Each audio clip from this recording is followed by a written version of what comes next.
Hello, नमस्ते. येत्या मामी क्लासमध्ये आपल्या सर्वांचं स्वागत आहे बाळांनो. आपण सराव संच 4.2 ला आलेले आहोत, होय की नाही बाळांनो?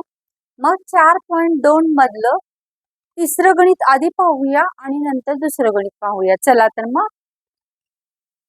फळ्यावरती लिहून ठेवलेलं आहे बाळांनो, सराव संच 4.2 मधील दुसरं गणित. काय लिहिलंय? आमिर एंटरप्राइजेस चॉकलेट्सच्या बाटल्या खरेदी करताना 3,800 रुपये जीएसटी भरला. तुम्हाला माहितीये भरला म्हणजे कुठला टॅक्स? Output, sorry input. आणि त्या अकबरी ब्रदर्सला कितीला?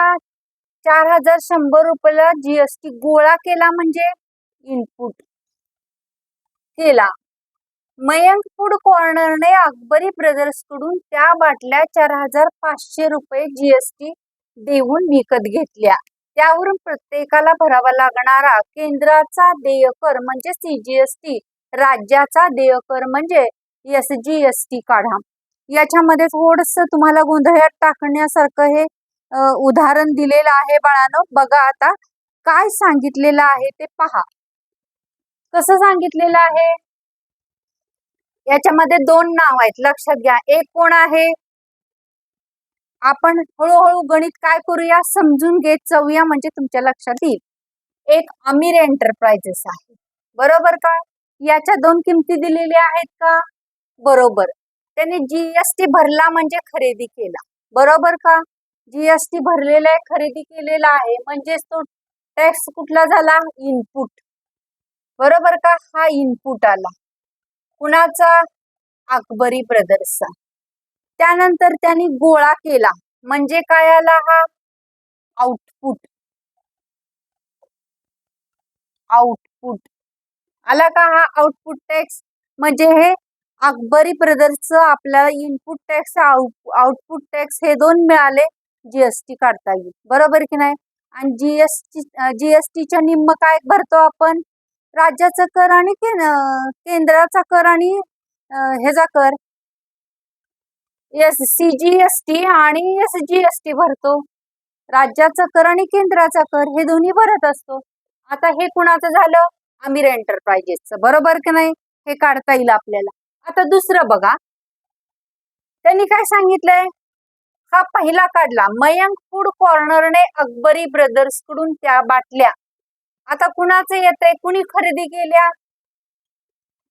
मयंक फूड कॉर्नरने अकबरी ब्रदर्स कडून त्या बाटल्या 4,500 रुपये जीएसटी देऊन विकत घेतल्या.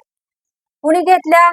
मयंक फूड कॉर्नरने विकत घेतल्या. कुणाकडून घेतल्या? अकबरी ब्रदर्स कडून घेतल्या. त्यावरून म्हणजेच हा कसला आला? हा टॅक्स आउटपुट आला. कसला आला? Output tax. मग त्याच्यासाठी इनपुट टॅक्स कुठला येणार? हा 4,100 हे दोन्ही काम करतो, लक्षात घ्या. कसं काम करतो कळालं का तुम्हाला? पहिला कोण आहे? पहिल्या आमिर एंटरप्राइजेसचं काढूया म्हणजे तुमच्या लक्षात येईल. कुणाकरिता? आमिर एंटरप्राइजेस असं म्हणूया. आमिर एंटरप्राइजेस. आमिर एंटरप्राइजेस.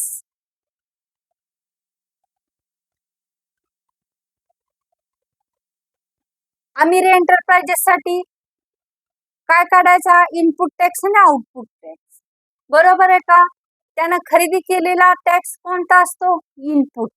मग इथं डायरेक्ट लिहूया, करिता म्हणूया आपण इथं input. Input tax. Input tax काय येणार आहे? 3,800 रुपये. आणि त्याचा आउटपुट टॅक्स किती येणार आहे? Output tax. आउटपुट टॅक्स किती येणार? 4,100. 4,100 रुपये, बरोबर का? मग याच्यावरून जीएसटी काढण्याचं सूत्र आपल्याला माहिती आहे की नाही? मग जीएसटी कसा काढायचा? आपण पहिल्यांदा जीएसटी काढला पाहिजे. जीएसटी बरोबर आउटपुट टॅक्स आउटपुट टॅक्स वजा काय येणार आहे, इनपुट टॅक्स.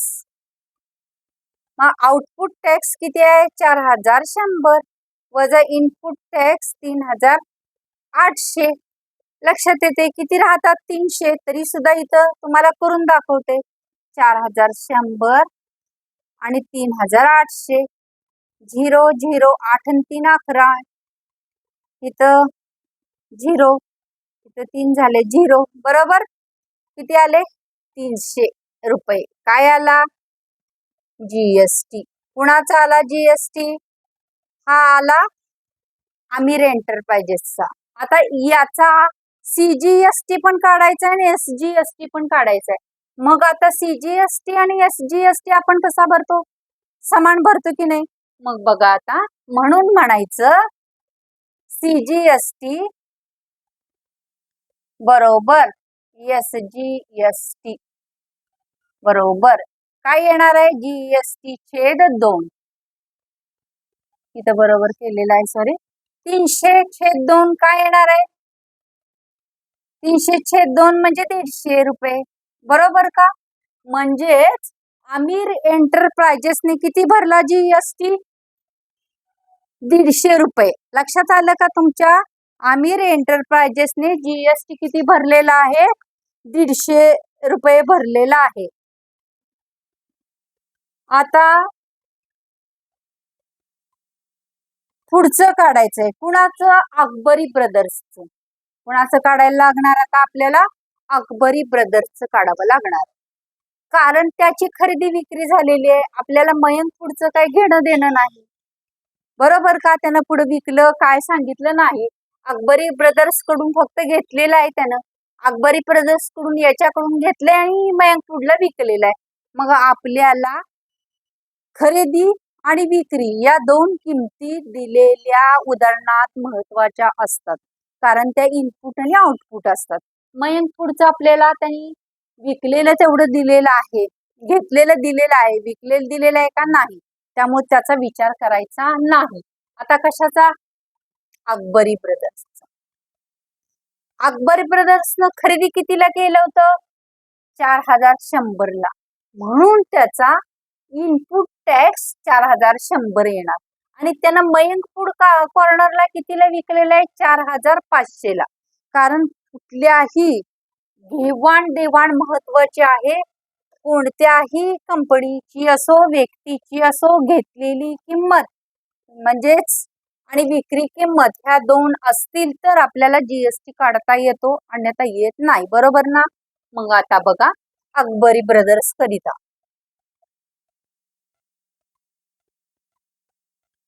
अकबरी ब्रदर्स करिता आता त्याचा इनपुट टॅक्स किती असणार आहे, 4100. कारण त्यानं 4100 ला घेतलेलं होतं ना अकबरी ब्रदर्सनं. मग लिहायचा इनपुट टॅक्स. इनपुट टॅक्सलाच काय म्हणतो, लक्षात ठेवत चला. काय म्हणतो, आयटीसी. आयटीसी बरोबर किती येणार आहे, 4100 रुपये. आता त्यानं कुणाला विकलेला आहे, मयंक फूड कॉर्नरला विकलेला आहे. कितीला विकलेला आहे, तर 4500 ला विकलेला आहे. म्हणून त्याचा आउटपुट टॅक्स किती येणार, आउटपुट टॅक्स. आउटपुट टॅक्स किती येणार, किंवा आउटपुट कर असं पण म्हटलं जातं, टॅक्स म्हटलं तरी चालेल, काय प्रश्न नाही. 4500 रुपये.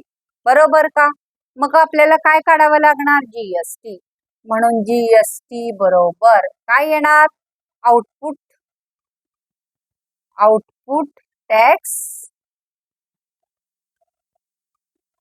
वजा इनपुट टॅक्स. मग आउटपुट टॅक्स किती आहे, 4500 वजा 4100. आता आपल्याला इथंच वजाबाकी येते. 5 मधून 1 गेले, किती उरले, 4. म्हणजे किती आला, 400 रुपये. आणि ज्यांना जमत नाही त्यांच्यासाठी करून पण दाखवते. 4500 वजा 4100 बरोबर 5 1 गेला 4 0. बरोबर का. 400 रुपये आले का. मग हा जीएसटी आला, होय की नाही बाळानो. हा काय आला जीएसटी. जीएसटी आला 400 रुपये. आपल्याला काय काढायला सांगितले? राज्याचा कर आणि केंद्राचा कर म्हणजे सीजीएसटी आणि एसजीएसटी. म्हणून आता सीजीएसटी बरोबर एसजीएसटी बरोबर काय करतो आपण? जीएसटी छेद 2 तुम्ही व्यवस्थित वहीमध्ये किंवा पेपरमध्ये सोडवताना एका खाली एक सोडवत चला. तुम्ही हे विसरून जाल. हे सगळं पुसलं की तुमच्या डोक्यातून पुसलं जात आहे. म्हणून मी इथं छोट्या जागेत मांडण्याचा प्रयत्न करते.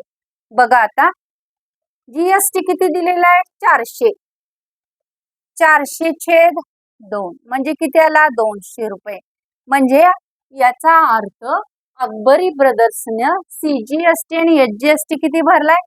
200 रुपये. त्यानंतर पहिला अमीर एंटरप्राइजेसने किती भरलेला? 150 रुपये. एवढं साध्यासाठी तुम्हाला 3 मार्क्स मिळून जाणार आहेत बाळांनो. किती सोपं आहे ना. चला मग आता, कारण हे गणित मोठं होतं त्यामुळं अगोदर घेतलं. आता दुसऱ्या नंबरचं गणित आता आपण घेऊया.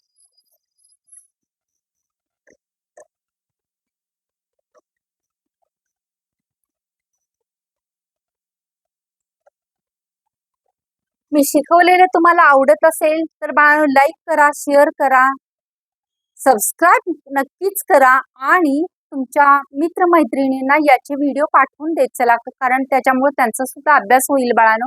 गरीब विद्यार्थ्यांना मदत करत चला. व्हिडिओ दाखवून त्यांना गणित सोपं करून शिकता येईल. आणि त्याचबरोबर तुम्हाला काही अडचणी असतील तर मला कमेंट्समध्ये जरूर कळवत चला. बघा आता त्याच्यातलं दुसरं गणित, कारण तिसरं गणित आपण आधीच घेतलेलं आहे. नजमा या जीएसटी कायद्याअंतर्गत नोंदणीकृत दुकानाच्या मालकीनी आहेत. दुसरं गणित आहे नजमा. नजमा या जीएसटी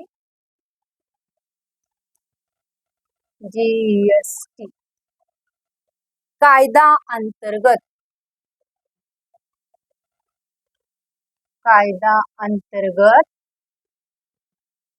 नोंदणीकृत दुकानाच्या मालकीन आहेत. नोंदणीकृत दुकानाच्या मालकीन आहेत. नोंदणीकृत दुकानाच्या मालकीन आहेत. त्यांनी खरेदीवर एकूण जीएसटी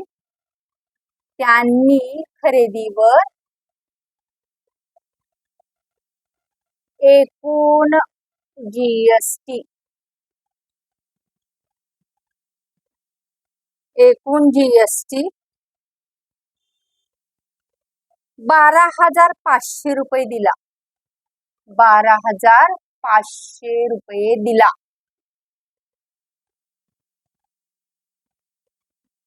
दिला होता व विक्री कर एकूण जीएसटी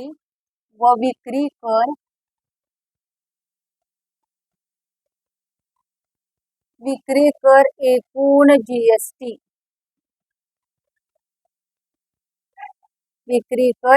जीएसटी 14,750 रुपये गोळा केला आहे.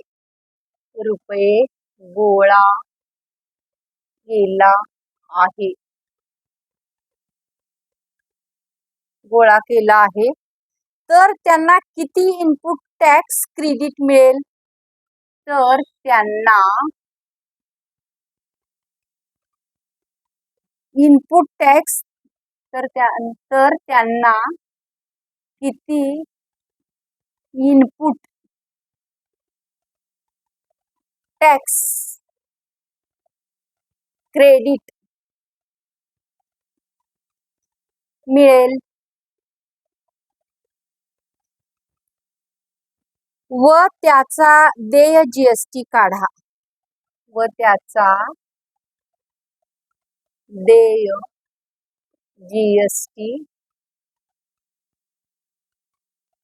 काढा. अतिशय सोपं आहे. दोनच गोष्टी तुम्हाला पाहायला सांगितले. म्हणजे 4.2 शिकत असताना वय की नाही, कोणती? खरेदी आणि विक्री, बरोबर का? जेव्हा खरेदी केली तेव्हा इनपुट टॅक्स, त्यालाच ITC असं म्हटलं जातं.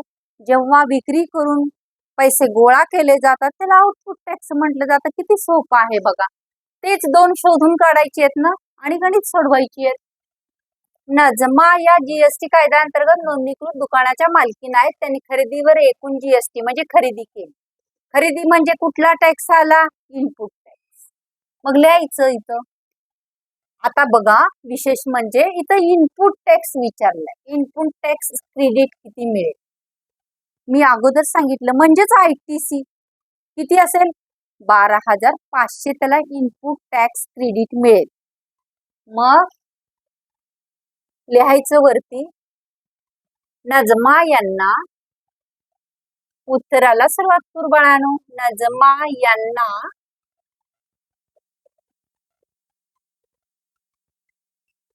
काय विचारलंय त्यांना? Input tax credit. Input tax credit म्हणजेच काय म्हटलं जातं? आयटीसी. किती मिळेल? 12,500 रुपये मिळेल. 12,500 रुपये मिळेल.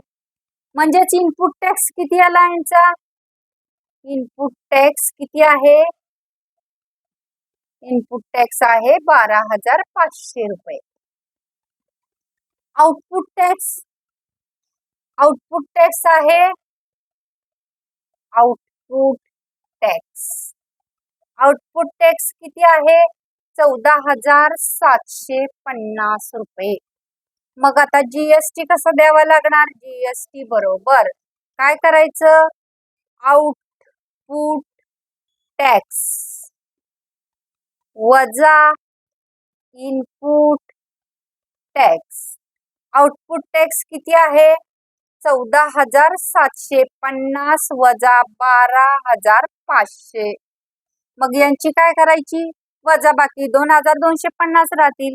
तरी तुम्हाला दाखवते 12,500.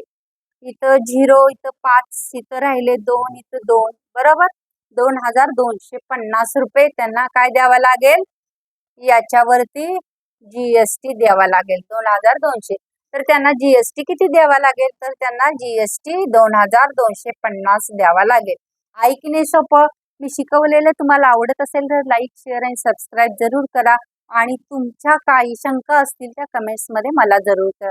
थँक्यू बाळांनो. पुन्हा भेटू पुढच्या व्हिडिओमध्ये.